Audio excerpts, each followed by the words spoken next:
नमस्कार दोस्तों, स्वागत है आपका हमारे चैनल पर।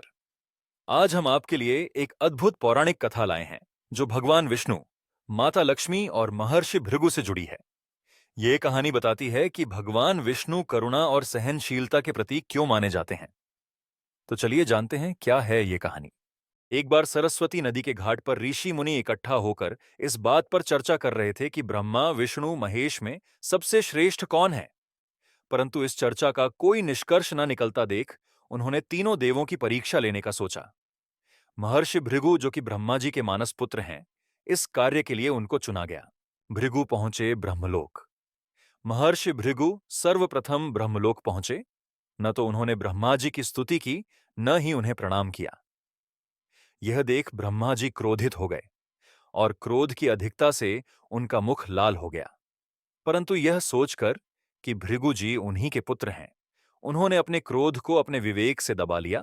भृगु जी और महादेव का मिलन। वहां से महर्षि भृगु ने कैलाश की ओर प्रस्थान किया। देवाधिदेव महादेव भृगु को आता देख प्रसन्न होकर अपने आसन से खड़े हुए और उनको गले से लगाने के लिए भुजा फैला दी।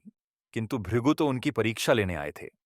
भृगु ने उनका आलिंगन अस्वीकार कर दिया और कहा, हे शिव, आप हमेशा ही धर्म की मर्यादा का उल्लंघन करते हैं। दुष्ट पापियों को आप तो सुलभता से वरदान दे देते हैं, परंतु उसके बाद वो पूरी सृष्टि को परेशान कर देते हैं। इसलिए मैं आपका आलिंगन कदापि नहीं करूंगा। उनकी बात सुनकर भगवान शिव क्रोध से तिलमिला उठे। उन्होंने त्रिशूल उठाकर भृगु को मारना चाहा, किंतु माता पार्वती बीच में आ गईं, जिससे उनका क्रोध शांत हो गया। इसके बाद भृगु मुनि वैकुंठ लोक गए। उस समय भगवान विष्णु देवी लक्ष्मी की गोद में सिर रखकर लेटे थे। भृगु ने पहुंचते ही उनकी छाती पर एक तेज लात मारी। श्री हरि विष्णु शीघ्र ही अपने आसन से उठे और उन्हें प्रणाम करके उनके चरण दबाते हुए बोले, महाराज, आपके पैर पर चोट तो नहीं लगी? कृपया इस सिंहासन पर बैठिए। आशीष श्रेष्ठ, मुझे आपके यहां पधारने का पता नहीं था, इसी कारणवश मैं आपका स्वागत ना कर पाया। आपके चरणों का स्पर्श तीर्थों को पवित्र करने वाला है और आपके चरणों के स्पर्श से आज मैं धन्य हो गया। भगवान विष्णु का यह प्रेम व्यवहार देखकर महर्षि भृगु की आंखों से आंसू बहने लगे।